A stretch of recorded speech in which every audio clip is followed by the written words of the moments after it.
అర్ధరాత్రి ఆడది ఒంటరిగా తిరగగలిగినప్పుడే దేశానికి నిజమైన స్వాతంత్ర్యం వచ్చినట్టు అని మహాత్ముడన్నారు. కానీ జంటగా ఉన్న కామాంధులు వదలటం లేదు. కాకి చొక్కా వేసుకున్న కీచక పోలీసులు అక్క కళ్ల ముందే చెల్లెల్ని చెరబట్టారు. అరుణాచలం వెళ్దామనుకున్న తెలుగు యువతులకు ఊహించని చేదు అనుభవం ఎదురైంది. రక్షించాల్సిన పోలీసులే భక్షకులుగా మారారు. కంచే చేను మేసినట్లుగా కాపాడాల్సిన పోలీసులు యువతిపై దారుణానికి ఒడిగట్టారు. వాహన తనిఖీ పేరుతో అర్ధరాత్రి యువతులపై జులుం ప్రదర్శించారు.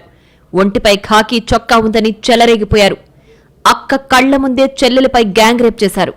తమిళనాడులోని పవిత్ర పుణ్యక్షేత్రం అరుణాచలం సమీపంలో దారుణం జరిగింది. ఆంధ్రప్రదేశ్కు చెందిన అక్కా చెల్లెలలో ఒక యువతిపై ఇద్దరు పోలీసులు సామూహిక అత్యాచారానికి తెగబడ్డారు.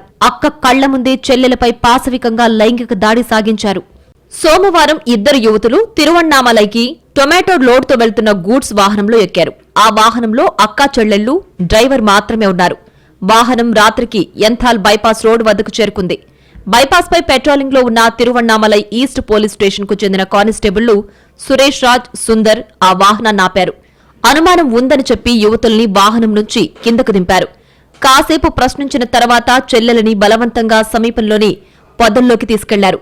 అక్కడే దారుణంగా కొట్టి ఆమెపై లైంగిక దాడి కొడిగట్టారు. అక్క చూస్తుండగానే ఆమె చెల్లెలపై వాంఛలు తీర్చుకున్నారు.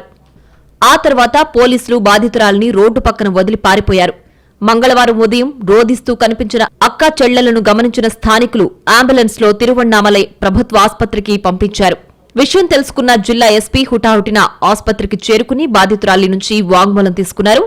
అనంతరం కేసు నమోదు చేసిన పోలీసులు కానిస్టేబుళ్లు సుందర్, సురేష్ రాజును అరెస్ట్ చేసి రిమాండ్కు తరలించారు. మరోవైపు తిరువణ్ణామలైలో జరిగిన దారుణంపై స్థానికులు, మహిళా సంఘాలు భగ్గుమన్నారు. నిందితులను కఠినంగా శిక్షించాలని డిమాండ్ చేస్తున్నారు.